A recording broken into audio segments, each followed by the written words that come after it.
Olá magos e magas, eu sou o Dan e sejam bem-vindos a Nishounen. Hoje finalmente a gente vai seguir falando sobre Black Clover. Dessa vez a gente vai falar um pouquinho sobre o Asta e seus companheiros, sobre o que tá rolando atualmente no mangá de Black Clover, sobre as batalhas que estão acontecendo e também os novos poderes surgindo. E hoje eu conto muito com o seu apoio pra deixar o likezão, gostei aí embaixo e é claro, se inscrever no canal se ainda for novo por aqui. Se não for novo, dá uma conferida se por algum motivo louco o YouTube não te inscreveu. Mas deixa eu te fazer uma pergunta, você já pensou em criar os seus próprios jogos? Então, antes da gente iniciar o vídeo de hoje, eu quero apresentar pra vocês um curso incrível que vai te ensinar a criar seus jogos do zero, mesmo não sabendo nada. Aí então, depois do curso, você vai sair com um certificado e sabendo tudinho. Desde a movimentação, criação de personagem, até as ceninhas do jogo. Você vai aprender tudo e assim vai conseguir criar os seus próprios jogos facilmente. O curso tem vários alunos que já estão criando seus próprios jogos e você pode ser um deles também. E sério, eu quero jogar os jogos feitos por vocês. Então, pra você que tá cansado de ficar em casa sem fazer nada, essa é a hora perfeita pra criar o seu próprio jogo. É só clicar no primeiro link aí na descrição. Depois disso, você vem aqui e clica em criar meus jogos. E aí é só se inscrever no curso.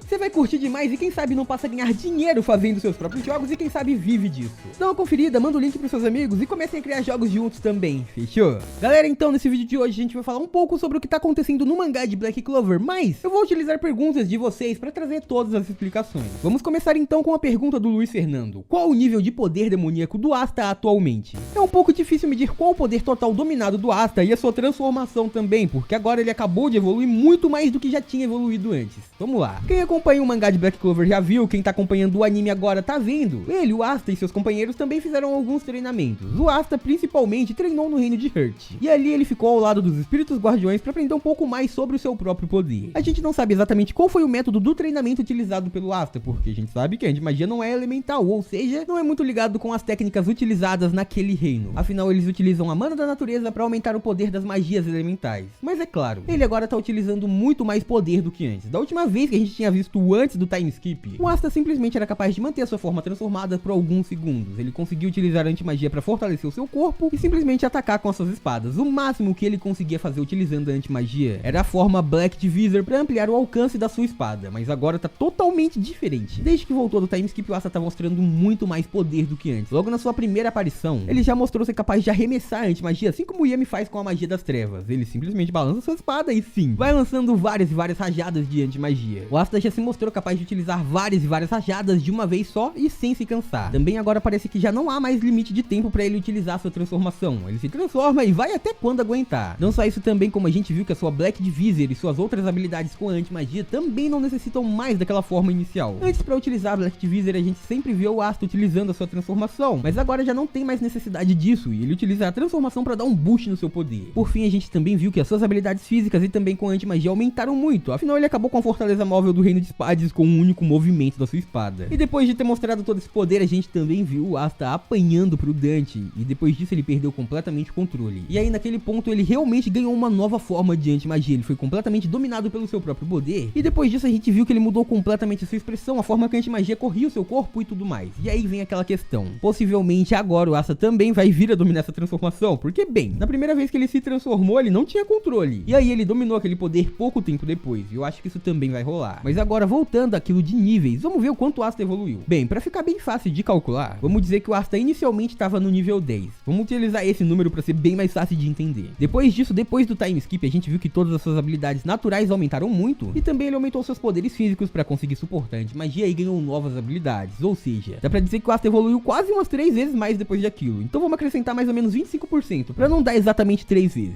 Então vamos dizer que neste ponto o Asta já tava 35% dominado. Isso se a gente levar em conta que aquele monstro que vive no Asta é mais poderoso do que o que vive em Zenon, porque naquele ponto o Asta já era bem mais forte do que os seguidores daquele cara. Então sim, uma pequena parcela do poder do Asta então seria maior, e assim fica mais fácil da gente trabalhar com números arredondados também. Diríamos então que naquele ponto o Asta estaria com 35%, mas aí a gente viu sua batalha com o Dante e a gente viu que o Dante realmente estava brincando com ele. E naquele ponto aquele cara não estava utilizando todo o seu poder, só que mesmo assim ele queria ver até onde o Asta chegaria, e aí aquele garoto evoluiu ainda mais. Vamos dizer que aí o poder dele aumentou mais uns 20%. Por que só isso? Porque além da nova transformação, a gente não viu muitos outros poderes sendo apresentados ali. A gente só viu um jeito diferente de utilizar aquele poder. O que mudou foi que quando o Asta se transformou, todas as magias em volta dele simplesmente foram apagadas. A sua transformação mudou, a antimagia preencheu mais o garoto. E também a gente viu que ele era capaz de girar e criar um grande ciclone de antimagia. Mas todas essas habilidades não foram utilizadas diretamente pelo Asta, então não dá pra dizer que é uma forma dominada. Vamos dizer então que se ele dominar apenas a sua transformação, ele deve ir pra mais ou menos 55%. 100% do seu poder total, porque a gente sabe que o Asta ainda vai ter que evoluir muito, então dá pra dizer que ele tá longe do 100%, porque ele ainda vai ter que enfrentar o Dante novamente, possivelmente o Zenon e a Vanica, e aí os seres que eles conseguirem trazer do outro mundo, que eu acredito que vai rolar. Então Asta não deve estar muito acima da metade do seu poder, é isso que eu acredito. E aí a gente ainda vai ver muita evolução do garoto da antimagia. A próxima pergunta vem da Noelle Silva, e ela pergunta sobre ela mesma, ela pergunta se a Noelle e a Mimosa são de nível arcano. E olha, eu não acredito que as duas sejam de nível arcano, porque basicamente a magia arcana são magias muito raras, algo completamente diferente do convencional, como por exemplo a magia da Vanessa, que é uma magia que basicamente altera todo o destino, e também a magia da Grey, que aparentemente consegue elevar a transformação a nível de matéria. Então sim, são magias muito raras, mas isso não significa que o poder da Noelle e da Mimosa não sejam de alto nível. Elas podem não ter essas magias raras, que seriam magias de nível arcano, mas elas com certeza evoluíram sua magia para estarem no mesmo nível de alguém de nível arcano. Elas devem estar sim no nível 0, porque a Noelle já estava no alto nível simplesmente por alcançar a forma Valkyria. O próprio Gaja disse isso. E a Mimosa, que era uma maga de suporte, conseguiu alterar completamente a sua magia pro ataque. E aí a gente para pra pensar um pouco, essas duas magas ficaram um tempo todo em Hurt. A Noelle e a Mimosa treinaram diretamente naquele reino pra aprender a dominar suas magias, que realmente tem uma grande ligação com a natureza. A Noelle utiliza magia de água, e sim, a gente sabe que a água é muito ligada à natureza, e ela treinou diretamente ao lado da rainha Loropética, que é a maior utilizando a magia de água, e também tem o espírito elemental da água. Ali então a gente já é capaz de prever o quão forte a Noelle vai se tornar. Ela deve ter elevado muito o seu poder de Valkyria, se tornado muito mais rápido, resistente, manter aquela transformação por muito mais tempo, e também deve ser capaz de utilizar a sua magia mesmo transformada na forma Valkyria. Além disso, eu acredito que em ambientes que já possuem água, a Noelle deve ser capaz de utilizar a água do ambiente para batalhar. Por exemplo, agora que ela tá no reino de Hurt, ali é preenchido de água por todo o canto. Então, basicamente, ela vai ter muito poder. Sim, a Noelle deve ter elevado muito a sua magia, e agora ela já deve estar no nível de capitã. A mesma coisa com a Mimosa, só que olha só, a magia da Mimosa é a própria natureza em si. Porque, bem, ela sempre em todo ambiente está rodeada de plantas, a não ser que ela esteja dentro de algum lugar, e mesmo assim, ela deve conseguir elevar sua magia de plantas a simplesmente chegar no ponto de controlar o próprio solo, ou seja, utilizando as runas, assim como a Noelle, ela deve estar cercada pelo seu elemento. Assim, a sua magia deve ter evoluído ainda mais, e a Mimosa se tornou muito mais poderosa do que antes, ou seja, tanto a Noelle quanto a Mimosa podem não ter chegado ao nível arcano, mas elas com certeza já estão no nível de se tornarem capitãs. Então, bem, elas devem proporcionar contra as pessoas de Spade uma batalha de um grande nível, principalmente contra a Vanica, porque eu acho que a Noelle e a Mimosa vão lutar diretamente contra elas. Agora a gente segue com a pergunta do Matheus Felipe. O Luke dominou o poder do espírito elemental? Eu acho que não deve ter um espírito elemental da eletricidade ou do relâmpago. Os espíritos elementais no caso seriam como a Bel, que tá com o Yuno, e eu acho que o Luke não teria um espírito elemental. Mas se no caso for o espírito guardião, o Gaja, eu ainda acredito que não. O Luke treinou com ele, se fortaleceu ao lado dele e dominou as runas muito facilmente. O Luke realmente era um verdadeiro prodígio. E ele conseguiu aumentar muito o seu poder, sua velocidade, todos os seus relâmpagos, graças a esse seu domínio e esforço também. Mas o Gaja, ele conseguiu chegar no ponto de utilizar relâmpagos reais, relâmpagos verdadeiros, que realmente se tornou o nome da sua magia, e o Luke disse que ele queria aprender. Mas aí o próprio Gaja disse que não ia rolar, pelo simples fato de que leva muito tempo para aprender a dominar aquela magia completamente, e também pelo fato do estilo de luta do Luke ser completamente diferente do dele. Então o Luke provavelmente não deve ter dominado aquela magia, mas ele conseguiu criar uma única habilidade utilizando um relâmpago verdadeiro, e foi a magia que ele utilizou para vencer o Izekin. O Luke não deve conseguir gerar relâmpagos reais como bem entende, como bem quer, como o Gaja faz, mas ele deve ter destinado todos os seus esforços para aprender uma única magia sua exclusiva, um poder que era capaz de o tornar um verdadeiro relâmpago, um relâmpago verdadeiro, assim como era na magia do Gaja. Então ele meio que adaptou a magia de relâmpago verdadeiro que o Gaja, que o espírito guardião criou para si próprio, e aí criou sua própria única magia de relâmpago verdadeiro. Eu acredito que o Luke não tenha mais magias desse tipo, afinal ele teria utilizado se realmente conseguisse utilizar um relâmpago verdadeiro, que é muito mais poderoso, mas nesse curto período de tempo que ele teve para treinar, ele conseguiu gerar uma única habilidade que não estava dominada completamente, porque senão ele teria usado antes. Mas a gente viu que o Luke estava se esforçando, gritando que ele tinha que ficar mais rápido, se esforçando ao máximo mesmo, pra sim conseguir utilizar aquele poder. Então basicamente ficou para último plano, mas é claro que o Luke já deve ter treinado muito aquilo, afinal ele não se machucou com a sua própria magia, ele ficou bem de boa depois que venceu. Então sim, eu acredito que ele não tá no mesmo nível do Gaja ainda, pelo menos não utilizando o relâmpago verdadeiro, mas está muito poderoso e sim, logo logo ele vai dominar completamente. Agora a gente vai pra pergunta do Son Goku. A Vanica tem o mesmo poder do Izekin? E bem, várias perguntas parecidas com essas dominaram os comentários do canal, porque bem, o Izekin quando se apresentou, ele já se disse utilizando muito do poder que vem do monstro interior de Vanica, então basicamente, se ele tá utilizando uma alta porcentagem, deve significar que a porcentagem da Vanica é mais ou menos a mesma que a dele.